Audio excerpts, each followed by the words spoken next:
around Dodge City and in the territory on west, there's just one way to handle the killers and the spoilers, and that's with a U.S. Marshal and the smell of Gunsmoke.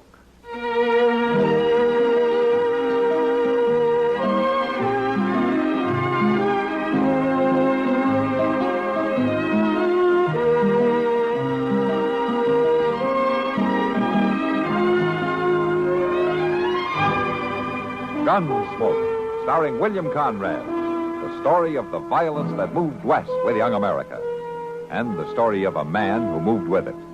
I'm that man, Matt Dillon, United States Marshal.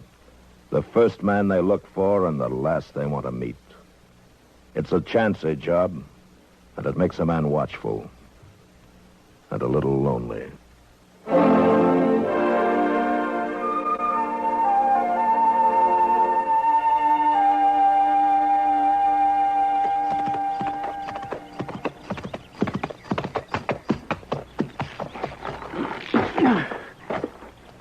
Pa? Pa? I ain't hiding. Come around back. I didn't know if you was to the house. Yeah, well, I ain't. Now, why, were you lost finding Dodge? Lost? Well, you know I wasn't lost, Pa. I've been there twice since we come here. What kept you? Well, I stopped off. In one of them saloons? You know I ain't never been in one of them places, Pa. You go in one, you just keep right on, riding through town, and don't never bother to come back home. I know, Pa. So what kept you? Well, there was one of them medicine shows, Pa. A fellow with a magic act and a pretty girl. You was supposed to ride right home. Well, I was thinking on you, Pa, with them pains in your back. This elixir some fellow was talking about, it would have fixed you up real good. You didn't buy none. Well, you know I didn't have no money for it, Pa. Well, that's a good thing. Oh, they was selling a lot of it. And folks was drinking it down right there. You could see right away that they was feeling better. Did you get what you went for? Oh, sure, Pa. I fetched the paper from the lawyer feller and about buying this place. And I fetched the mail, too. Mail? Now, who'd be writing? It's from Jim. He must have found out we'd moved here. You must want something pretty bad. Well, he's coming through this way. He wants to stop and stay a spell. Now, he ain't welcome. Jim's your boy, same as me. Not anymore, he ain't. Well, you ain't seen him in 3 years. That was his doing, not mine. Him and his fancy manners and his fancy women. He didn't belong around his home no more. Well, I'd kind of like to see Jim again, Pa. Well, you ain't going to do it. Your brother's gone bad, Ruth. Mean. Fancy bad. He didn't come when your ma lay dying, and he ain't coming here whilst I live. Now, you got that straight? Yes, Pa. All right, then. Come help me with this stock and try to do something right for once.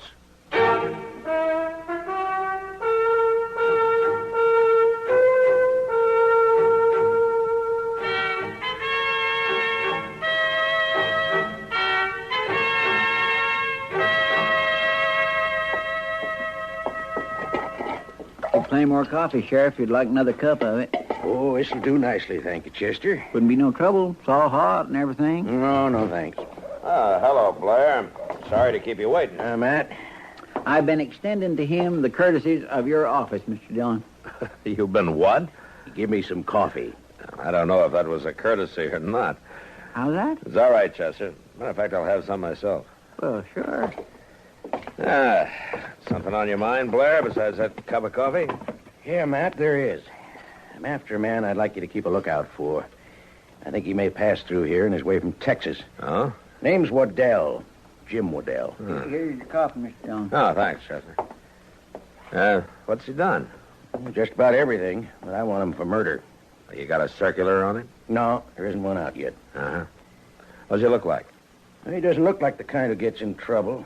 He's a slick one. Never carries a gun. Dresses like a dude. Does he act like one? Yeah. He's a soft-spoken fella. Fancy-mannered, especially with the ladies. Well, he shouldn't be too hard to spot if he comes through a place like Dodge. Maybe not, but I'd be careful with him. No? He likes to do his killing with a knife. And he don't care much whether it's a man or woman. Well, I'll keep an eye out for him, Blair. Yeah, if you spot him, will you lock him up till I can come get him? Yeah, I'll let you know if I do.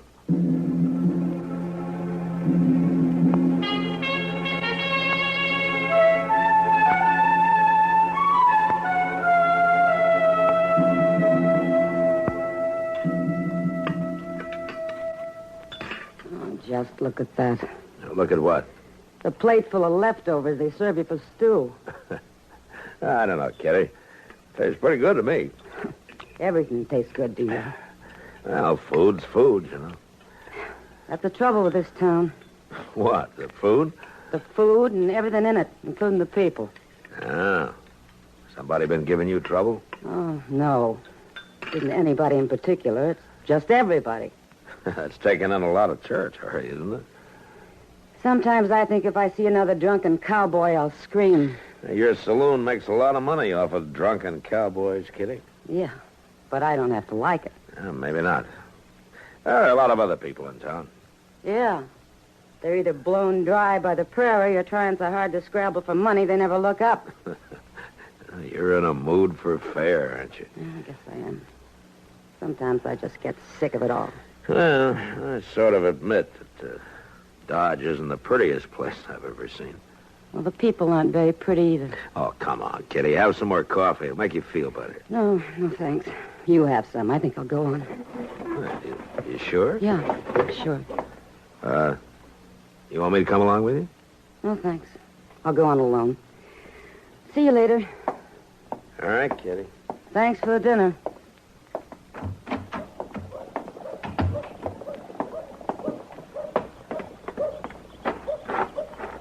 Oh, hello, Miss Kitty. Hello.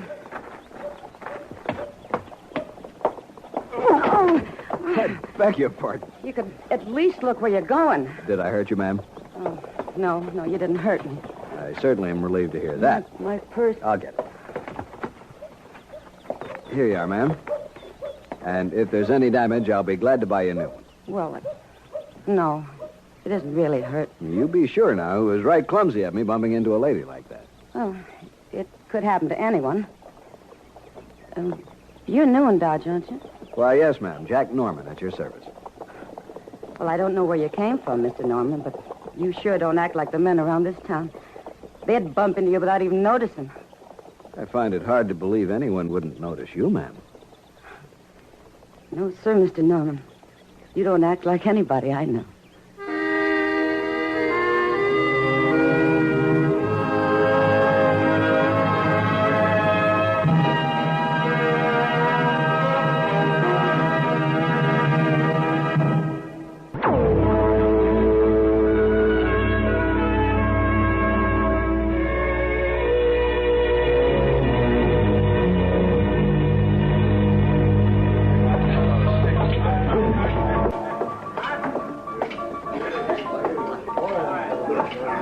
Two beers, Sam. 2 beers. It's my turn to buy, Mr. Dillon. All right, Chester, get your money up. I got it right here. You know, you're a real sport, Chester. Oh, no, it ain't nothing. Here you are. Yeah, well, thanks, Sam.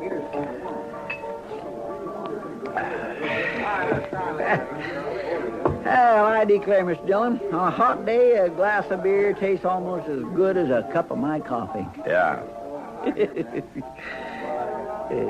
That was a sort of a joke, Mr. Dillon. That was. That's a nice fellow, ain't he, that Miss Kitty's having a drink with? Yeah, he seems all right. Sure does like to have her sit down at his table. Kitty sells a lot of drinks that way. Expect you're right. Huh? Look, she's coming over here. Yeah. She'll lose money on us, Chester. I reckon she will. I ain't got no more to spend. Well, hello, Miss Kitty. Hello, Chester. Matt. Hi, Kitty. You boys want to sit down? No, thanks, Kitty. I gotta be getting back, and Chester's out of money. Well, sounds like I'm wasting my time. Yeah. Is your friend, that Mr. Norman, going to be in town for long? Oh, I don't know, Chester. He's having pretty good luck at that poker game over there. He may not be in any hurry. See, they just dealt him in again. Yeah. Hope he has good luck. He's in with a tough bunch. Oh, he can handle himself. Hey, look, they're fighting. Yeah, come on. Nobody. All right, hold on. That's enough. That's it. Hold on. All right. Just stand easy, Mort.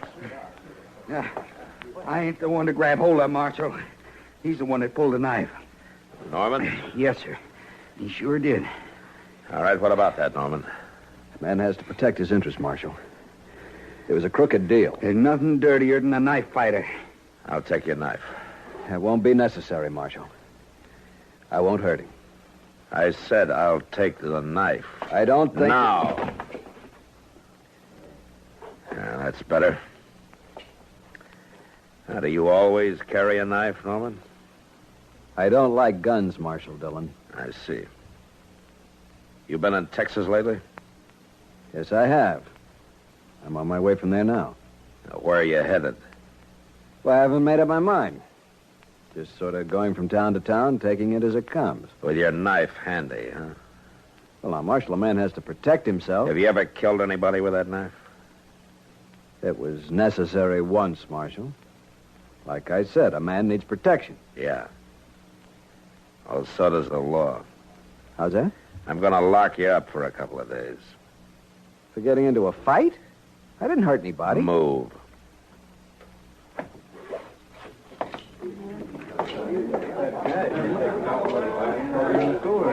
Matt, Yeah, aren't you being a little hasty?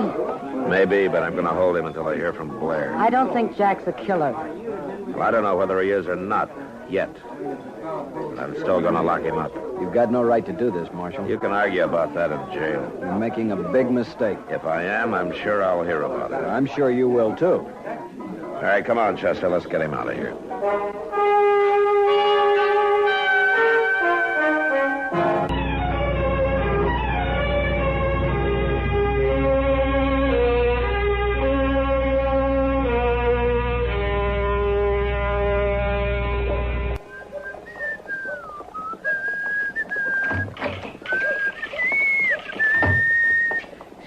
Oh, here you are. Was there a telegram for you, Mr. Dillon? Uh-huh. Does Sheriff Blair think he's the right fellow? Yeah, everything matches up but his name. Hmm. Well, it could seem that easy, huh? Yeah. I know one thing. I'll be glad to be rid of him one way or the other. He seems quiet enough when I'm around, Chester. Is he causing you trouble? Oh, it ain't what he does, Mr. Dillon. It ain't even what he says. It's more the way he says it.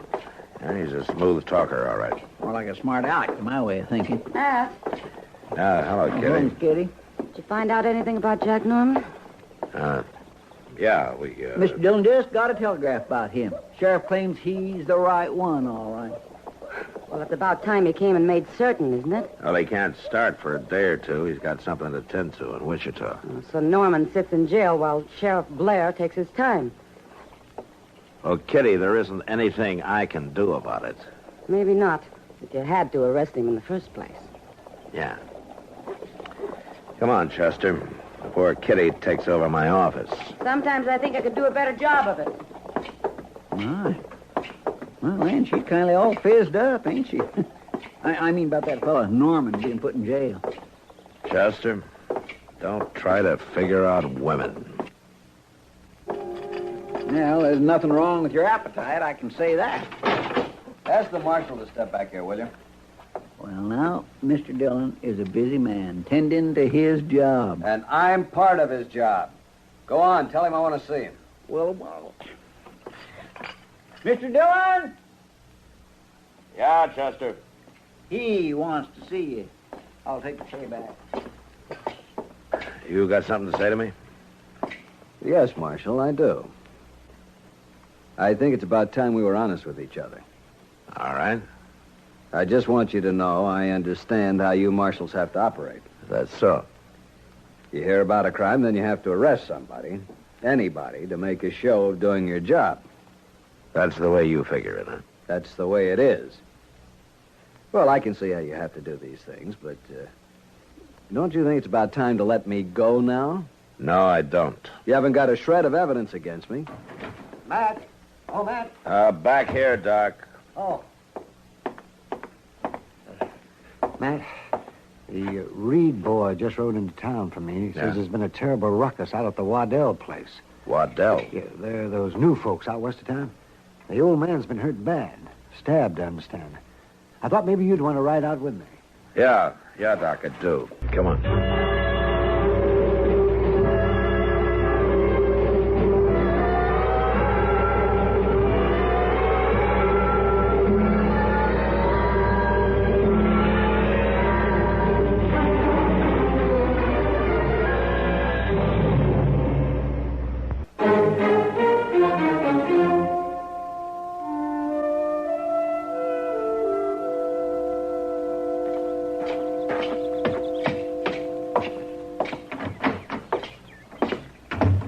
Good. You got the water.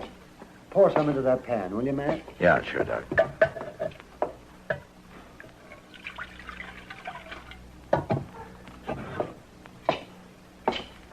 Now, here you are. Oh, thank you. Now, just hold his head up a little. Uh-huh. Easy. Easy now. We'll fix it. Who did this, Waddell? Can you tell me who did it? I should have known. I never thought that me, his own pa. Will you tell me about it? Jim, my boy, he wanted to hide here in the house. And you wouldn't let him, huh? We ain't got much, Marshal, but we abide by the law. I told him to go. Well, then what happened? Well, he was trying to get in the door, and I wouldn't let him. He cut me, knifed his own paw. Where did he go, Mr. Waddell? He made Roof go with him. Poor, slow Roof. Jim will kill him, Marshal. Can you tell me where he went? Just try and tell me that. I'm not sure. Loaded horses with supplies. He could have doubled back toward Texas. All right. We'll find him. No, don't want no harm to come to Roof. He ain't bright. He's a good boy. And Jim will kill him. Well, maybe I can stop that, Mr. Waddell. Yeah.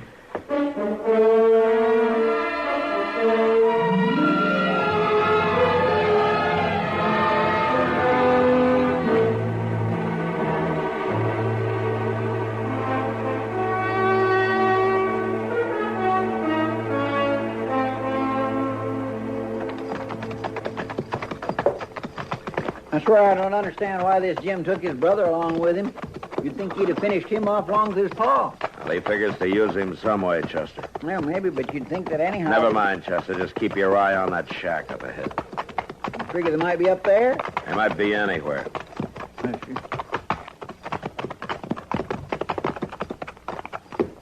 You going in there? Yeah. But leave the horses behind these rocks. And bring your rifle.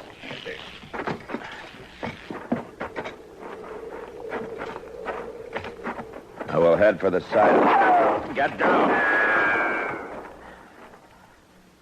Guess we found him. Yeah. Just stay low. Don't come any closer. I'm a U.S. Marshal, Waddell. There are two of us. Well, I'm honored, Marshal. You have a better chance if you give yourself up. Can't quite see that, Marshal. We can wait you out, Waddell. No. No, I don't think so. Look, he's opening the door. There are two of us, too. Roof, and the door. Mr. Dillon, he's standing there without no gun or nothing. Now, that's the other one. Waddell, your brother's an innocent man. No use letting him get hurt. I hoped you'd feel that way, Marshal. Roof won't get hurt as long as you let me move freely. You understand? It won't work, Waddell. Be your fault if it doesn't. I'm moving out of here now. Roof in front of me. I'm coming for your horses. You make any move, I'll have to shoot Roof. You'll do it, too, Mr. Dillon. Yeah, don't shoot, Chester. Glad to see you have good judgment, Marshal. You just walk steady, Ruth. My God, Marshal! You stupid kid! Jim shot him. Cover me, Chester. Don't come any closer, Marshal.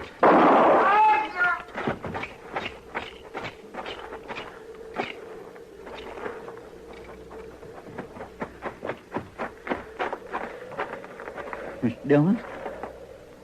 Well, I didn't mean to kill him. I just... It's all right, Chester. You did fine. Get your canteen. Yes, sir.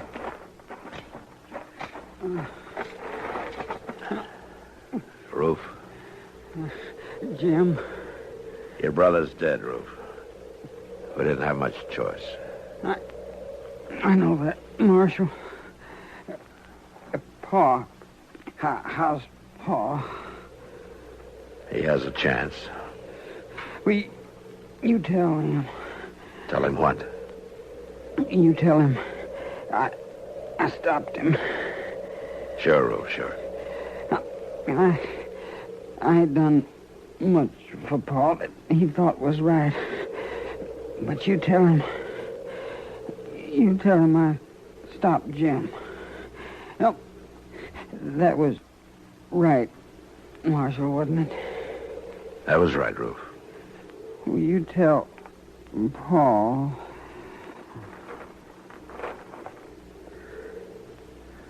Yeah, I'll tell him.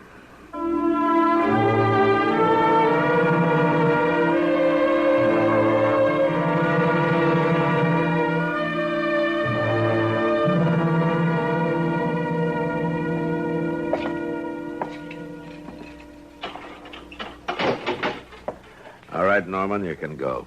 About time. I'm sorry. I was wrong about you. I know. You're sorry, but I've been sitting in this cell for a week. Wasted a lot of my time. Well, don't let me waste any more of it, then. You gotta figure a small-town lawman doesn't know any better. All right, go on. Get out of here. It's my pleasure. My pleasure, Marshal.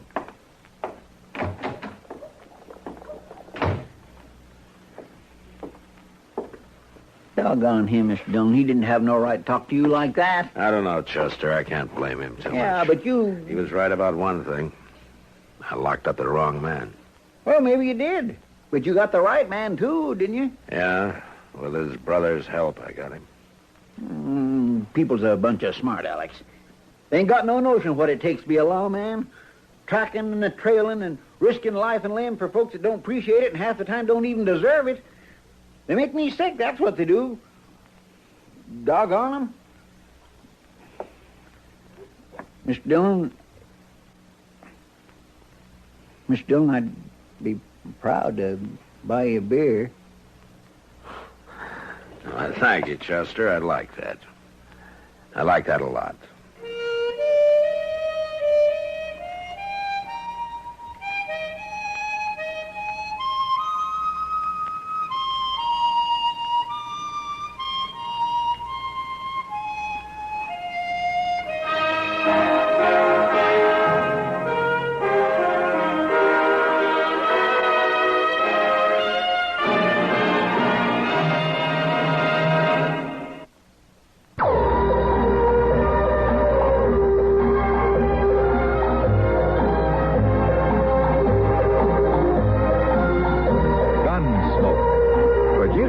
In Hollywood by Norman Macdonald, stars William Conrad as Matt Dillon, U.S. Marshal. The story was specially written for Gunsmoke by Marion Clark, with editorial supervision by John Meston. Featured in the cast were Harry Bartell, Sam Edwards, Lawrence Dobkin, Vic Perrin, and Jack Moyles. Parley Bear is Chester, Howard McNear is Doc, and Georgia Ellis is Kitty. This is George Walsh inviting you to join us again next week when CBS Radio presents another story of the Western frontier. When Matt Dillon, Chester Proudfoot, Doc, and Kitty, together with all the other hard-living citizens of Dodge, will be with you once more. It's America growing west in the 1870s. It's Gunsmoke.